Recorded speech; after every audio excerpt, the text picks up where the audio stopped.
সাহেব হুজুরের আরেকটি উপাধি হচ্ছে কামিউল বিদআ। তিনি বেদাতকে ধ্বংস করেছেন, অর্থাৎ ইসলাম বহির্ভূত যত কার্যকলাপ ছিল সব কিছুকে ধ্বংস করেছেন। এতে কোনো সন্দেহ আছে? নাই।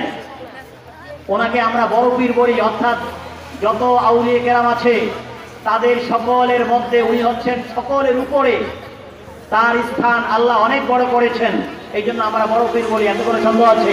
তাতেও সন্দেহ নাই। ওনার যতগুলো লকব আছে কোনো লকবের সন্দেহ নাই। কিন্তু আমার বর্তমানে কিছু কিছু ভাইয়েরা ওনার একটি লকব, এই লকবে বিশেষ আপত্তি করে থাকেন। সেই লকবটি হচ্ছে, আমরা বড় পীর সাহেব হুজুরকে গাউসে সামদানি বলি, গাউসে সামদানি পীরে রব্বানি। আমরা বড় পীর সাহেব হুজুরকে গাউসে পাক বলি। কিছু কিছু ভাই বলে থাকেন গাউস বলা যাবে না, নাউজুবিল্লাহ বলেন। বন্ধুরা আমার, আকীদার এই আলোচনাটা শিখে রাখবেন, মনে রাখবেন। বড় পীর সাহেব হুজুরকে গাউস বলা যাবে, 100 বার বলা যাবে। পবিত্র কোরআন দ্বারা, হাদিস দ্বারা প্রমাণ, ওলামায়ে কেরামদের মাধ্যমে প্রমাণিত। বড় পীর সাহেব হুজুরকে অবশ্যই অবশ্যই গাউস বলা যাবে।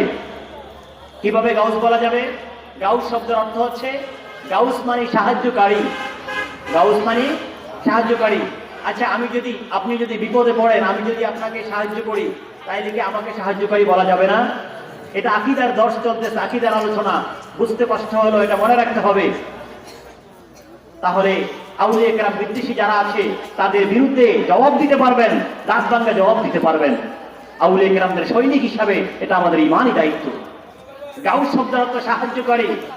আমি যদি আপনাকে সাহায্য করি, আমাকে বাংলাতে বলা হবে সাহায্যকারী। আর আরবিতে কতগুলো শব্দ বলা হবে? একটা হচ্ছে নাসির। আমাদের দেশে নাসির নাম আছে না? নাসির নাম আছে। নাসির মানে সাহায্যকারী। আরেকটা হচ্ছে মুঈন। মুঈন মানে সাহায্যকারী। আরেকটা হচ্ছে গাউস। গাউস মানে সাহায্যকারী। আলহামদুলিল্লাহ বলেন। তাহলে আমি নাসির বলতে পারতেছি সাহায্যকারীকে, আমি সাহায্যকারীকে মুঈন বলতে পারতেছি, সুতরাং সাহায্যকারীকে আমি গাউসও বলতে পারবো। এতে কোনো সন্দেহ নেই। এই জন্য দেখবেন যারা কথায় কথায় শিরকের ফতোয়া দেয়, আরব দেশের বিভিন্ন সংস্থা শিরকের ফতোয়া দেয়, কিন্তু তাদের সংস্থার নাম আল হাইয়াতুল ইগাথা। আমার সন্দেহবাজের বড় ভাই হযরতুল আল্লাহ হযরত মাওলানা হাফেজ এমদাদ ভাই হাফিজাহুল্লাহ, উনি জানবেন এগুলো আরো বেশি করে, কারণ ওনার সাথে কুয়েত থেকে আরম্ভ করে আরব দেশের বিভিন্ন সংস্থার সাথে ভালো সম্পর্ক রয়েছে। তিনি তাদের মাধ্যমে আমাদের দেশে মসজিদ, মাদ্রাসা, এতিমখানা এবং বিভিন্ন খেদমত করে থাকেন। আরব দেশে যে সকল সংস্থাগুলো আছে যারা দান করে, সংস্থাগুলির নাম আরবিতে হচ্ছে, বিভিন্ন সংস্থার নাম হাইয়াতুল ইগাথা। হাইয়া মানে সংস্থা, ইগাথা মানে যারা দান করে, অর্থাৎ দানকারী সংস্থা। আল্লাহু আকবার।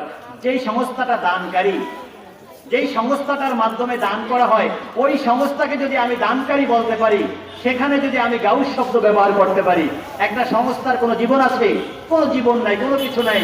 এটার পরিচালনা কমিটি যারা আছে তাদের ক্ষেত্রে যদি আমি ইগাথা, গাউস শব্দটা ব্যবহার করতে পারি, তাইলে আমি কি একজন আল্লাহর ওলির ক্ষেত্রে, যিনি মুরিদদেরকে, মানুষকে জাহেরে বাতিনে, প্রকাশ্যে অপ্রকাশ্যে সব রকমে আল্লাহর কুদরতি ক্ষমতায় ক্ষমতাবান হয়ে আল্লাহর মাধ্যমে আল্লাহর হাবিবের ফায়েজ ও বরকতে যিনি সাহায্য করেন, তাকে কি আমি গাউস বলতে পারবো না? বলুন, পারবো না? আকল খাটাবেন, দলিল আদিল্লাহ পড়ে, আগে জ্ঞান খাটাবেন, আকল খাটাবেন। এই জন্য আমার গুরুদেবী জিন্দা নবী বলেছেন, ইস্তাফতি কালবাকা ওয়ালা ওয়াফতাকাল মুফতিয়ুন। মুফতির কাছে পড়ে যাবা, আগে যেই কোনো সমস্যায় পড়লে নিজের অন্তরের মধ্যে, নিজের মধ্যে যে মুক্তি লুকায়িত আছে, তোমার মধ্যে সবচেয়ে বড় মুক্তি হচ্ছে আমি আল্লাহ তোমাকে যে আকলটা দিয়ে দিয়েছি, তোমার যে আকল আছে, তোমার যে বুদ্ধি আছে, তোমার যে চিন্তা শক্তি আছে, আগে চিন্তা শক্তি দিয়ে বিষয়টাকে গবেষণা করো, তারপরে তুমি কোনো আলেমের কাছে সেটাকে জিজ্ঞাসা করো, তাহলে এটাকে তুমি ভালো করে জিজ্ঞাসা বুঝতে পারবে। ইস্তাফতি কালবাকা, তুমি তোমার অন্তরের নামক যে মুক্তি রয়েছে, মুক্তিকে জিজ্ঞাসা করো। ইস্তাফতি কালবাকা ওয়াইন আফতাকাল মুফতিয়ুন, যদিও তোমাকে মুফতিরা ফতোয়া দেয়, তারপরও তুমি জিজ্ঞাসা করো। এই জন্য আগে আকলকে জিজ্ঞাসা করবেন। হাইয়াতুল ইগাথা, সেখানে গাউস ব্যবহার করি। তারপরে দেখেন পবিত্র কোরআনের মধ্যে, পবিত্র কোরআনের মধ্যে আমার আল্লাহ কি বলছেন? আমার আল্লাহ পবিত্র কোরআনে কিভাবে গাউস শব্দ ব্যবহার করছেন? আমার আল্লাহ রাব্বুল আলামিন হযরত মূসা আলাইহিস সালাম এবং মূসা আলাইহিস সালাম যার সাথে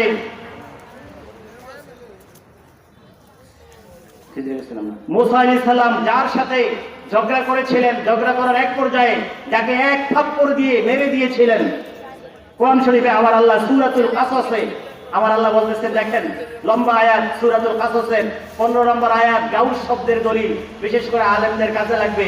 আমি বরফের সাহেবকে গাউস বললে কারো কারো চুলকানি বেড়ে যায়, সাবধান, এটা কোরআন দ্বারা সাব্যস্ত করছি। সূরাতুল কাসাসের 15 নম্বর আয়াতে আমার আল্লাহ বলছেন, আউযু বিল্লাহি মিনাশ শাইতানির রাজীম, ওয়া দাখালাল মাদীনাতা আলা হিনি ওয়াফলাতিন মিন আহলিহা ফাওয়াজাদা ফীহা রাজুলাইনি ইয়াকতাতিলানি হাযা মিন শিআতিহি ওয়া হাযা মিন আদুবিহি فاستغاثه الذي من شيعته على الذي من عدوه فوكزه موسى فقضى عليه قال هذا من عمل الشيطان إنه عدو مضل مبين صدق الله مولانا العظيم وصدق رسوله النبي الكريم। অনেক লম্বা আয়াত।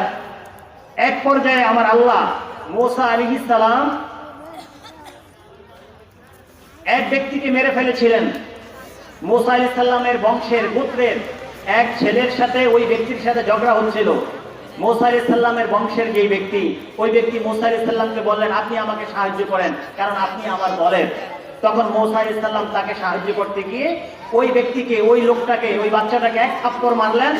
এক থাপ্পড় মেরে একেবারে মেরে ফেললেন, সাথে সাথে সে দুনিয়া থেকে বিদায় হয়ে গেল। মুসা আলাইহিস সালামের ওই গোত্রের দলের ওই লক্ষ্মী মুসা আলাইহিস সালামের কাছে যে সাহায্য চেয়েছেন, এই সাহায্য চাওয়া এই শব্দটাকে আমার আল্লাহ কোরআনের মধ্যে বলছেন ফাস্তাগাসাহুল্লাযী মিন শিআতিহি। হযরত মুসা আলাইহিস সালামের গোত্রের যেই লোকটা, ওই লোকটা মুসা আলাইহিস সালামের কাছে ইস্তেগাসা করেছেন, সাহায্য চেয়েছেন। তারপরে মুসা আলাইহিস সালাম তাকে সাহায্য করেছেন। তো পবিত্র কোরআনে কারীমের মধ্যে সূরাতুল কাসাসের এই 15 নম্বর আয়াতে আল্লাহ সাহায্যকে কোন আরবি দ্বারা ব্যাখ্যা করলেন? আল্লাহ গাউস শব্দের দ্বারা ব্যাখ্যা করলেন। যারা মাদ্রাসার ছাত্র তারা জানবে, ফাস্তাগাসা বাবে ইফতিআল থেকে, ইস্তাগাসা বাবে ইফতিআল ওয়াহিদ মুযাক্কার গায়েব, ইসবাত ফেল মাদি মারুফ। এখানে গাউস শব্দ ব্যবহার করা হয়েছে। এটার মূল অক্ষর হচ্ছে গাইন ওয়াথা, গাউস শব্দ ব্যবহার করা হয়েছে। তাহলে গাউস শব্দ ব্যবহার যদি না জায়েজ হতো, এটা যদি শিরক হতো, তাহলে আমার আল্লাহ হযরত মুসা আলাইহিস সালামের ক্ষেত্রে এবং ওই ব্যক্তির ক্ষেত্রে আমার আল্লাহ কি কোরআনে গাউস শব্দ ব্যবহার করতেন? বলুন, করতেন? করতেন না। এটার মানে বোঝা যাচ্ছে আমার আল্লাহ যেহেতু ব্যবহার করেছেন, অবশ্যই গাউস শব্দ ব্যবহার করা এটা আমার আল্লাহর সুন্নাত হয়ে গিয়েছে, ঠিক কিনা বলেন? এই জন্য গাউস শব্দ ব্যবহার করা, আমরা গাউসে পাকের বরফির সাহেব হুজুরের নামের সাথে গাউসে পাক ব্যবহার করি, এটা আমার আল্লাহর সুন্নত। আলহামদুলিল্লাহ বলেন। আমরা কি আমার আল্লাহর সুন্নত মানবো, নাকি তথাকথিত যারা নিষেধ করে তাদের নিষেধ মানবো? আমরা আল্লাহর সুন্নত মানবো। আল্লাহ আমাদেরকে তৌফিক দান করে, বলেন আমিন। আরেকটি হাদিস বলছি, সুনানে তবরানির হাদিস। তবরানি শরীফ আমাদের দেশে সাধারণত পাওয়া যায় না। আপনারা যারা সাধারণত ইসলাম নিয়ে গবেষণা করেন, শুনেন, বিভিন্ন আলোচনা শুনেন, আপনারা স্বাভাবিকভাবে শুনবেন। বুখারী শরীফ আছে, বুখারীর পরে আছে মুসলিম, তারপরে তিরমিজি, তারপরে হচ্ছে সুনানে আবি দাউদ, তারপরে নাসাই, তারপরে হচ্ছে ইবনে মাজাহ। এই ছয়খানা হচ্ছে আপনার কোরআন শরীফের পরে বিশুদ্ধ হাদিসের কিতাব, এই ছয়খানা।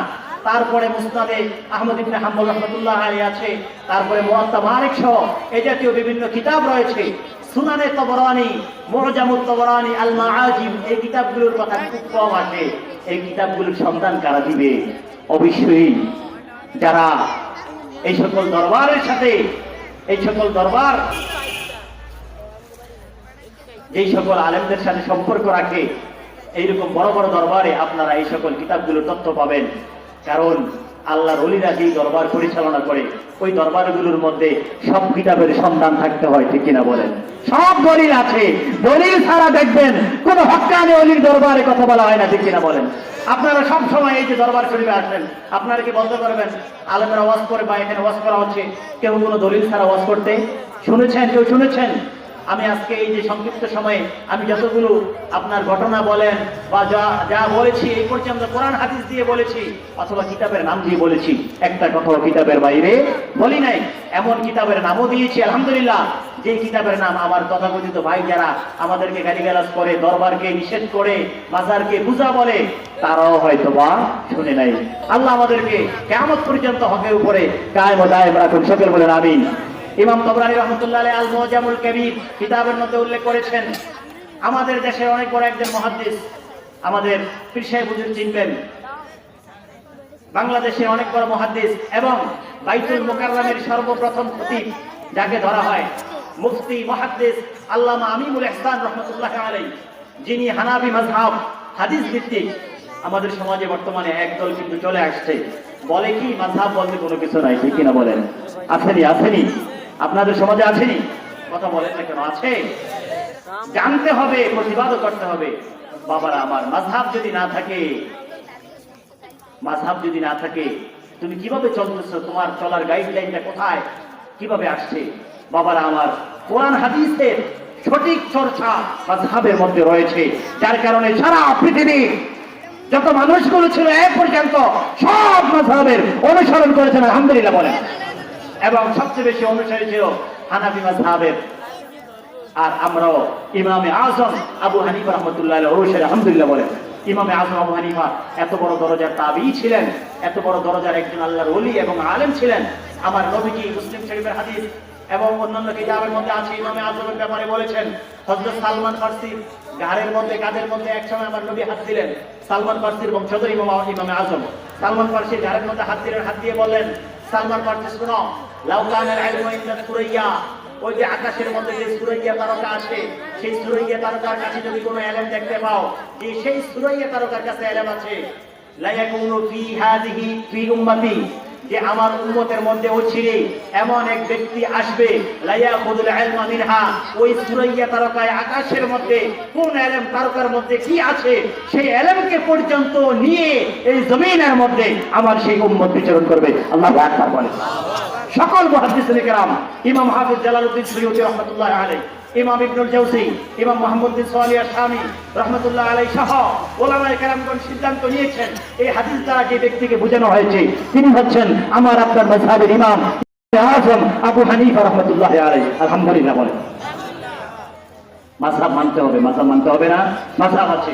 যাই হোক, বলতেছিলাম ইমামে আযম আবু হানিফা রাহমাতুল্লাহি আলাইহি আমাদের হানাফি মাযহাবের যে আমলগুলো আমরা করি, আমলগুলো দলিল ভিত্তিক। আমাদেরকে কেউ বলে আপনারা আমল করেন, আপনাদের আমলের দলিল নাই। না, আমরা বন্ধুরা আমার, আমরা বলি, আমরা নামাজে যখন দাঁড়াই, আমরা নামাজে দাঁড়িয়ে একবার হাত তুলি, আল্লাহু আকবার বলে আমরা একবার হাত তুলি, পরবর্তীতে আবার রুকুতে গেলে হাত তুলি না। অন্যান্য সময় আমরা হাত তুলি না। এইভাবে আমরা বারবার কান ধরি না, আমরা কান ধরি কয়বার? একবার। হানাফি মাযহাব হাদিস দ্বারা প্রমাণ করেছে যে নামাজের মধ্যে শুধু হাত উঠাবে কয়বার? একবার। হাদিস দ্বারা মুফতি আমিনুল ইহসান রাহমাতুল্লাহি আলাইহি আল মুজাদ্দিদি রাহমাতুল্লাহি আলাইহি, তিনি ফিকহুস সুনান ওয়াল আসার কিতাবের মধ্যে উল্লেখ করেছেন, তিনি আমাদের বাংলাদেশের সম্পদ, যিনি আমার ঢাকা আলিয়া অনেক বড় মুহাদ্দিস ছিলেন। ঢাকা আলিয়া যখন কলকাতায় ছিল, কলকাতা আলিয়া তিনি মুহাদ্দিস ছিলেন এবং সেখানের কলকাতার নাকোদা জামে মসজিদের সম্মানিত তিনি খতিব ছিলেন। এখন বর্তমানে ওনার মাজার শরীফ, যারা বাংলা বাজার যাবেন, আপনারা যদি ঢাকা, পুরান ঢাকায় কাঠের পুল হয়ে ভিতরের দিকে ঢুকেন অথবা বাংলা বাজার থেকে পেরিদাস রোড হয়ে যদি আসেন, কলুটোলা নামক জায়গায় এক পাশে বিশাল বড় মসজিদ, মসজিদুল ইমামিল আযম, অর্থাৎ ইমামে আযম বলতে মুফতি আমিনুল ইহসান রাহমাতুল্লাহি আলাইহি বোঝানো হয়েছে যে ইমামে আযম জামে মসজিদ, সেখানে মাজার শরীফে মুফতি আমিনুল ইহসান রাহমাতুল্লাহি আলাইহি তিনি শুয়ে আছেন। তো মুফতি আমিনুল ইহসান রাহমাতুল্লাহি আলাইহি ফিকহুস সুনান ওয়াল আসার এই কিতাবের মধ্যে মাযহাবের প্রত্যেকটি মাসালাকে অথবা প্রায় মাসালাকে হাদিস দ্বারা প্রমাণ করেছেন। আলহামদুলিল্লাহ বলেন। আমি আপনাদের খাদেম, আমার আব্বার দোয়ায়, আপনাদের দোয়ার বরকতে যখন মিশরে আল আজহার ইউনিভার্সিটিতে পড়াশোনায় ছিলাম, তখন মুফতি আমিনুল ইহসান রাহমাতুল্লাহি আলাইহি এই কিতাবটাকে আরেকটু ব্যাখ্যা করে আমি সেই ঐতিহ্যবাহী আরব দেশের সবচেয়ে বড় লাইব্রেরি দারুল কুতুবের ইলমে লেবানন থেকে এই কিতাবটা ছাপিয়েছি প্রায় 850 পৃষ্ঠায়। আলহামদুলিল্লাহ, মুফতি আমিনুল ইহসান রাহমাতুল্লাহি আলাইহির খেদমত এখন সারা বিশ্বে পৌঁছে গেছে এবং আরব দেশের উলামায়ে কেরামগণ বলতে বাধ্য হয়েছে যে আমাদের সারা পৃথিবীর মধ্যে বাংলাদেশেও হানাফি মাযহাবের বড় বড় মুহাদ্দিস আছে। আলহামদুলিল্লাহ বলেন। সেই মুফতি আমিনুল ইহসান রাহমাতুল্লাহি আলাইহি তিনিও একটা হাদিস উল্লেখ করেছেন, ইমাম তাবরানী উল্লেখ করেছেন এবং অনেকেই হাদিস খানাকে উল্লেখ করেছেন। হাদিস কি? আমার নবীজি রাহমাতুল্লিল আলামিন হাবিবে মুহাম্মদুর রাসূলুল্লাহ সাল্লাল্লাহু আলাইহি সাল্লাম সুনানে তিরমিজির মধ্যে আছে। আমার নবীজির দরবারে এক ব্যক্তি আসলেন, আসার পরে বললেন, ইয়া রাসূলুল্লাহ, বৃষ্টি নাই, বৃষ্টি লাগবে। সহিহ বুখারীর হাদিস কিতাবুল ইস্তিসকা, উলামায়ে কেরাম যারা আছেন বুখারী যখন পড়বে অনেক বড় লম্বা অধ্যায় কিতাবুল ইস্তিসকা, বৃষ্টি প্রার্থনার অধ্যায়। আমাদের তো এখন বৃষ্টি প্রার্থনা করতে হয় না, কারণ আমাদের বৃষ্টির অভাব নাই। কিন্তু আরব দেশে যারা এখনো আছে, আমি দীর্ঘদিন প্রায় 6 বছর মালয়েশিয়াতে ছিলাম। মালয়েশিয়াতে আপনার প্রত্যেক দিন সাধারণত বিকালবেলা আসরের পরে বৃষ্টি হয়, এটা আমরা স্বাভাবিকভাবে দেখেছি। এছাড়া অন্য সময় খুব কমই হয়। মাঝে মাঝে কয়েকদিন লাগাতার যদি বৃষ্টি না হয়, তারা পাগলের মতো হয়ে যায়। প্রতিদিন বৃষ্টি আমাদের দেশে, কিন্তু শুধুমাত্র বর্ষাকালে বৃষ্টি, এছাড়া তেমনটা হয় না, বৃষ্টির সিজন ছাড়া। কিন্তু মালয়েশিয়াতে একেবারে সবসময় বৃষ্টি হচ্ছে, তারপরে যদি কয়েকদিন বৃষ্টি না হয় তারা পাগল হয়ে যায়। তারা মনে করে আল্লাহর গজব নেমে আসছে। এই জন্য সরকার থেকে আরম্ভ করে সব মসজিদের খতিব, ইমাম, মুসল্লি, নারী পুরুষ সবাই মাঠের মধ্যে একসাথ হয়ে যায়, মাঠে নেমে যায়। সবাই মাঠে নেমে সালাতুল ইস্তিসকা পড়ে, অর্থাৎ বৃষ্টি প্রার্থনার নামাজ পড়ে। আলহামদুলিল্লাহ বলেন। কিন্তু আমাদের দেশে তো বৃষ্টি আছে বা আমাদের অসুবিধা হয় না, যার কারণে আমরা সেই নামাজ পড়ি না। যাই হোক, ইমাম বুখারী রাহমাতুল্লাহ আলাইহি সহিহ বুখারীর মধ্যে কিতাবুল ইস্তিসকা, সেখানে তিনি আলোচনা করছেন, হাদিস এনেছেন। আমার নূর নবী, জিন্দা নবী, প্রিয় নবী, হায়াতুন নবী, তিনি মসজিদের মিম্বরে দাঁড়িয়ে, মসজিদে নববীর মিম্বরে দাঁড়িয়ে খুতবা দিচ্ছিলেন। আমার নবী যখন মিম্বরে দাঁড়িয়ে খুতবা দিচ্ছেন, একজন বেদুইন গ্রাম্য ব্যক্তি এসে খুতবার মাঝে, যারা দেখবেন একটু গ্রামের, আমি আপনাদের কাউকে বলছি না, আমিও গ্রামের, যারা শহরে তাদের মধ্যে একটু ভদ্রতার পরিমাণটা বেশি থাকে, আর যারা গ্রামে তাদের মধ্যে ভদ্রতার পরিমাণটা একটু কম থাকে। এটা তাদের দোষ না, কারণ এটা চর্চা হয় কম। আমিও গ্রামের, আমি আমাকেও দোষী করছি। যাই হোক, আল্লাহর হাবিব যখন মসজিদের মিম্বরে দাঁড়িয়ে খুতবা দিচ্ছিলেন, গ্রামের এক ব্যক্তি এসে আল্লাহর হাবিবের দরবারে বললেন, ইয়া রাসূলুল্লাহ, হালাকাতিল মাওয়াশি, হালাকাতিল ওয়াদি, হালাকান নাস। হাবিব গো, সব ধ্বংস হয়ে যাচ্ছে, পশু পাখি মানুষ সব ধ্বংস হয়ে যাচ্ছে। কেন? বৃষ্টি নাই, কোনো কিছু নাই, বৃষ্টির অভাবে সব ধ্বংস হয়ে যাচ্ছে। রহমাতুল আলামিন নূর নবী, জিন্দা নবী হাতটা তুলে ধরলেন, হাত শুকিয়ে ফেললেন। আল্লাহু আকবার। আমরা এই জন্য যখন আমরা মুনাজাত করি, মুনাজাতের মধ্যে আমরা হাত তুলি না, আমরা হাত তুলি। সহিহ বুখারীর হাদিস, নূর নবী হাত তুললেন, হাত তোলার পরে আল্লাহর দরবারে দোয়া করলেন, আল্লাহ আমরা বৃষ্টি চাই, আল্লাহুম্মা আমতির আলাইনা, আল্লাহ আমাদেরকে আপনি বৃষ্টি দান করেন, আল্লাহ আমাদেরকে আপনি বৃষ্টি দেন। নূর নবী সহিহ বুখারীতে দোয়া করলেন বৃষ্টির জন্য। সাহাবায়ে কেরাম বলতেছেন, মা কানাত ফিস সামাই কাযাআতুন, আকাশের মধ্যে সাহাবাতুন, আকাশের মধ্যে কোনো বৃষ্টি নাই, কোনো কিছুই নাই, এতক্ষণ ছিল না। কিন্তু নূর নবী যখনই দোয়া করলেন, সাথে সাথে পুরো আকাশ বৃষ্টিতে মেঘে ভরে গেল, এবং মুহূর্তের মধ্যে বৃষ্টি এসে পুরো মদিনাকে ভাসিয়ে দিল। আল্লাহু আকবার বলেন, আল্লাহু আকবার। ইয়া রাসূলুল্লাহ, দেবপুর দরবার শরীফ জিন্দাবাদ, জিন্দাবাদ। আমার নূর নবী দোয়া করলেন, বৃষ্টি চলে আসলো। এক সপ্তাহ বৃষ্টি চলছে। আবার এক সপ্তাহ পরে আবার নূর নবীজি পরবর্তী জুমাতে আবার মিম্বরে দাঁড়িয়ে গেলেন। মিম্বরে দাঁড়ানোর পরে নূর নবীজি খুতবা দিচ্ছিলেন। আবার ওই ব্যক্তি, যে ব্যক্তি আগের সপ্তাহে আসছিল, ইয়া রাসূলুল্লাহ, হালাকাতিল মাওয়াশি, সব কিছু পশু পাখি যা আছে সব ধ্বংস হয়ে যাচ্ছে, আমরাও ধ্বংস হয়ে যাচ্ছি। এই ব্যক্তি আবার এসে একই কথা বললেন, ইয়া রাসূলুল্লাহ, সব ধ্বংস হয়ে যাচ্ছে। আল্লাহর হাবিব বললেন, এবার আবার কি হলো? এতদিন তো বৃষ্টি ছিল না, ধ্বংস হয়ে যাচ্ছে, এখন তো বৃষ্টি আছে। এখন এই ব্যক্তি বলেন, ইয়া রাসূলুল্লাহ, আল্লাহ আপনার দোয়ার বরকতে এত বেশি বৃষ্টি আমাদেরকে দিয়েছেন, এখন বৃষ্টিতে বন্যা হয়ে যাবে, এই অবস্থা হয়ে গিয়েছে। আলহামদুলিল্লাহ বলে। আমার নবীজি আবার হাত তুলে দোয়া করলেন, আল্লাহুম্মা হাওয়ালাইনা লা আলাইনা, আল্লাহুম্মা হাওয়ালাইনা লা আলাইনা। এই জন্য দেখবেন বিভিন্ন উলামায়ে কেরাম যখন স্টেজে বসে থাকেন, আর যদি বৃষ্টি চলে আসে, অথবা পীর মাশায়েখরা আলোচনা করার সময় যদি বৃষ্টি চলে আসে, তখন দেখবেন ওনারা এই দোয়াটা স্বাভাবিকভাবে করে, যেই দোয়াটা আমার নূর নবীজি করেছিলেন, আল্লাহুম্মা হাওয়ালাইনা লা আলাইনা, আল্লাহুম্মা হাওয়ালাইনা লা আলাইনা। আল্লাহ আমাদেরকে তুমি যথেষ্ট বৃষ্টি দিয়েছো, আমরা পরিতৃপ্ত হয়ে গিয়েছি, এখন তোমার কুদরতি কদম মোবারকে ফরিয়াদ করছি, এই বৃষ্টি আমাদের পাশের এলাকায় যেখানে দরকার সেখানে আপনি নিয়ে যান। আল্লাহু আকবার বলেন। শুধু একা খাবেন না, নিজেও খাবেন, ভাইকেও দিবেন। আমার নূর নবীজি যখন দোয়া করলেন, মুহূর্তের মধ্যে, এক সপ্তাহ পর্যন্ত বৃষ্টি চলছিল, মুহূর্তের মধ্যে বৃষ্টি চলে গিয়েছে। ঠিক কোন এক সময়ের দোয়া, এক ব্যক্তি আমার নবীর দরবারে আসলেন, কিতাবের রেফারেন্স আগে দিয়েছি, এসে বললেন, ইয়া রাসূলুল্লাহ, বৃষ্টি নাই। আমার নবীজি আবার হাত তুললেন। হাত তুলে কি বললেন দেখেন, আমি গাউস শব্দটা কোরআন হাদিস দিয়ে প্রমাণ করছি। আমরা বড় সাহেব হুজুরের ক্ষেত্রে গাউসে আজম, গাউসে পাক বলি। আমার নবীজি এবার দোয়া করলেন, আল্লাহুম্মা আনজিল আলাইনা গায়থান মুগীথান। আল্লাহু আকবার। আল্লাহুম্মা আনজিল আলাইনা, আল্লাহ আপনি আমাদের উপর অবতীর্ণ করেন কি? দুইটা শব্দ বললেন, গাউস অবতীর্ণ করেন। আল্লাহু আকবার। গাইসান মুগীতান, গাইসুন মানে বৃষ্টি, মুগীস মানে সেটাও বৃষ্টি। এমন বৃষ্টি আপনি আমাদেরকে দেন যেই বৃষ্টির কারণে আমাদের জমিগুলো উর্বর হবে, আমাদের পশু পাখি এবং আমরা সবাই পানি পান করতে পারবো। আল্লাহ, আমার নবীজি এখানে গাউস কাকে বললেন? বৃষ্টিকে বললেন। বন্ধুরা আমার, বৃষ্টি কি পাওয়ার রয়েছে?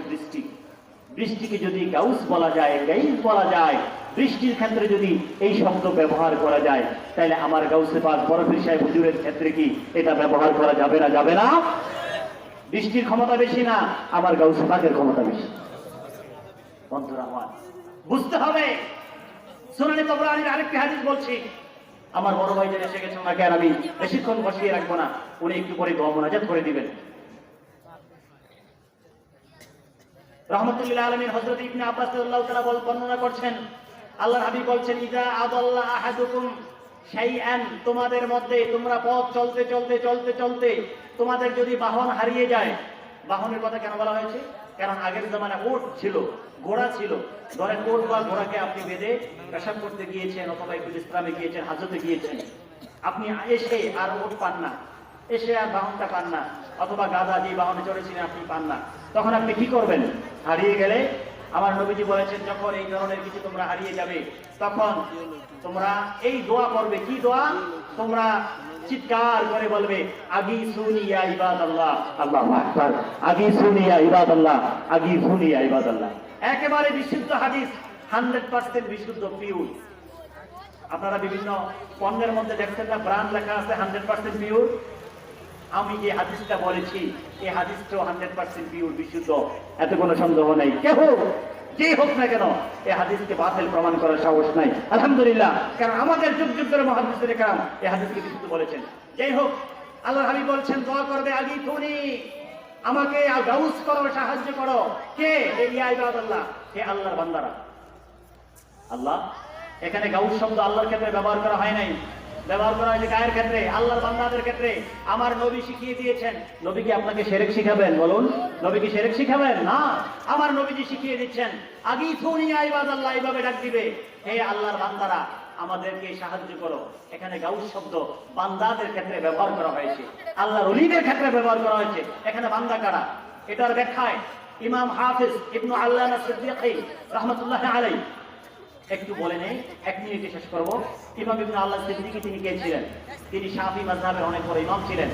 1057 হিজরিতে, এখন থেকে প্রায় 400 বছর পূর্বে তিনি ইন্তেকাল করেছেন। মক্কা শরীফ ওনার মাজার শরীফ রয়েছে। ইমাম ইবনে আল্লাহ সিদ্দিকী তিনি রিয়াদুস সালিহিনের সারা ব্যাখ্যা গ্রন্থ ইমাম নববী আলাইহির রহমাহ রিয়াদুস সালিহিন লিখেছেন। এটার ব্যাখ্যা গ্রন্থ দালিলুল ফালিহিন ফি তুরুকি রিয়াদুস সালিহিন নামে তিনি 4 খণ্ডে কিতাবটা লিখেছেন, এবং আরো অনেক কিতাব আছে।